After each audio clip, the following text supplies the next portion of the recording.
Darren, a return to Frenchfield this afternoon. Did you go into the right dressing room? yeah. It was an easy mistake to make, but great to be back and a beautiful day for it and a good game of footy and a decent crowd. So yeah, I think everybody's happy. A 1-1 draw. What was your take on the game? Yeah, we're okay with that.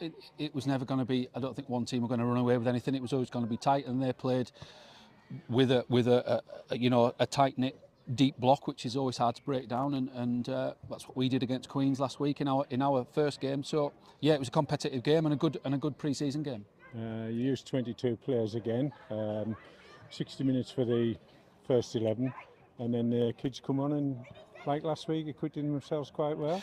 Yeah, we've got to keep using them because we've still got players away and some that have just come back from holiday and aren't quite where we want them to be physically wise. So yeah, it's good experience for them all, and everybody's doing very well. And likewise in training, they're not in any way, shape or form letting themselves down. The standard's good and the fitness levels are good. So this will help them. They might only think it's only 15 minutes, but it's good experience and you can take that back into under 18 football where physically they should be better and mentally they'll be stronger. So I think it'll help the club set the club in good stead for that.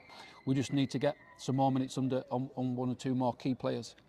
One of those that missed training last week, Stephen Reid, he opened the scoring, cracking goal against one of his former clubs as well. Yeah, there's a few of them, isn't there? And 3 or 4 chances went to begging before they equalised late on. Yeah, that's frustrating. But again, that's this early in pre-season. You haven't done too much with regards to finishing and things like that. It's all about fitness and games and so on and so forth. So once we get another couple of weeks under our belt, we'll fine tune the finishing, etc. The movement in midfield and stuff like that. But yeah, the finishing was a little bit sloppy. But just got to get in those areas and keep doing that, and it'll go at some point. It'll go in, and Riggy's quality, shown through in the second half. His touch and his link-up play, and then his finish is different class. Played a 4-2-3-1, I think it was. Is that the way forward, or is it horses for courses? Yeah, sometimes last week we played a different shape to that, and we're just getting everybody used to different shapes at this moment in time, and until we decide on the right one. But also, the right one in certain games won't work, so you need that backup or that option or that. People talk about plan B, plan C, plan D. That's just nonsense. It's just about what players can do in one or two shapes, and sometimes it's not just about changing personnel. It might be a little tweak to the system. So we'll probably play a different system next week, slightly maybe, with one of the 11s and see where we go from there. But yeah, we just got to, as I say, keep the options open. But the main thing is we don't get any injuries and keep everybody fit. Well, I think the players look comfortable with that today. Would you agree with that? Yeah, that's probably what they're used to. Most of them, a lot of teams play 4-3-3, don't they? However you do that midfield three, whether you have one pivot and 2 10s, or however you do it, and we're quite flexible with that. I thought Will did really well in that area there, picking balls up in tight areas and playing forward, and we know what Kieran Casson can do with regards to breaking up play. And I think there can be more from Kieran. He can start to run games a bit better than he is, but again, that'll come fitness-wise. He hasn't had too many training sessions, so we're not focusing too much on individuals. It's about maintaining fitness and pushing people to do that. Just go that little bit 10 minutes longer each time to get the energy and the power into the legs. Personnel-wise, new recruit crossed the line this week, Nathan Reid. Done okay this afternoon, I thought. Yeah, he's a good player. He's experienced and he's played at this level, so that's key. And he's a Cumbrian, and he wants to come and do well.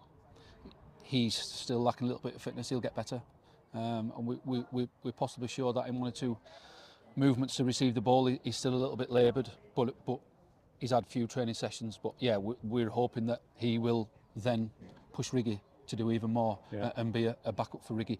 But he's versatile as well, Nathan. He's played wide as well, so it's a good option for us and a good one to get over the line. We've seen plenty of players in the 2 games up to press. One player we haven't seen, Tom Stevenson. Can you give us an update on his injury situation? Yeah, poor Tom. But he's had some good news in that I don't think from the scans that have come, it's not quite as bad as thought. So he's now start to build his quads up and his legs up, and I think Caitlin was saying perhaps 6 weeks before we can see him back to where he should be. You know, it's a talented boy, we know that, so we haven't forgotten about him. He's been up to a couple of training sessions and had a bit of banter with the lads, so he's just got to dig in now in the gym and make sure that he does his rehab work, and we can get him hopefully back by the end of pre-season, and then maybe into September, back into September, ready to come in and support the squad. Any further injuries today? Any niggles? Or? Not that I've heard up to now. I've only just been in there quickly, and a few of the lads that came off at half time and just after have gone up for food, so there can't be anything too serious, or I would have heard. So yeah, fingers crossed. It looks like we've come through unscathed, and we'll work hard again Tuesday. Recruitment wise, any irons in the fire? Yeah, potentially. We're still not done, so we'll be speaking to one or two next week, we hope, but we're getting closer. You know, Reid coming over the line is a good one. You know, it gives you a bit more or different, shall we say, different options in that front line. You know, Josh Galloway's played both his games slightly more defensive. I'd like to see him further forward when we get everybody back. Right. And you know, I think there's more to come from Josh from an attacking point of view this year. He's got everything in his locker. We just need to make sure that he can unlock that, if you like, and we can support that. So yeah, you know, if everybody stays fit, like I say, we get the one or two that we're looking after, that we're looking for to bring in, then we won't be far away. And next week, 2 training sessions before a game against an unknown quantity. Yeah, and a home game. That's what it's about. So yeah, we'll make sure that training's really hard this week, and possibly we'll have 2 11s again next week, as we start to bring people in and get people closer. And then after that, I think we'll try to get as many minutes into certain ones in the other games. Maybe the Cleater and the Whitehaven games, we might see people play a lot more minutes than they have been, but we'll be working towards that. As an ex-Penrith manager and current working boss, 1-1, is that about the right score?